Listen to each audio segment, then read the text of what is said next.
How to edit and upload photos on Instagram.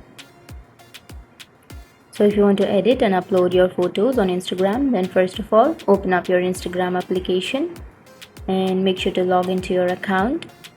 And after logging in, go to the bottom middle side which has the plus icon.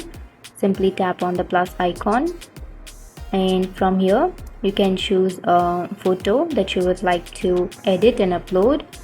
So after choosing the photo, you can simply tap on the upper right corner which has the arrow, and here you will have two options on the bottom of your screen: filter and edit. You can choose any one filter that you would like to add to your photo. Like, you will have these many types of filters, and after choosing a filter you can simply tap on edit, which is on the right side of filter, and then you can edit your photo.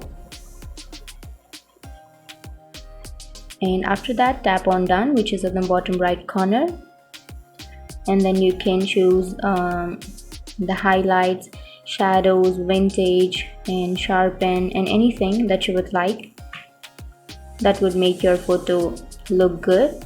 And after editing and after filtering your photo, you can go to the upper right corner which has the arrow, and now you can write a caption about your photo. And after writing something, if you want to tag people, then you can tap on tag people, and then you can tag someone, and on the next you have to add location, or you can also add music to your photo, and you can share this photo to Facebook. And after doing all of this, you can tap on the upper right corner which has the arrow, and that's it. That's how you edit and upload photos. And if you have any questions, feel free to comment below. Thanks for watching.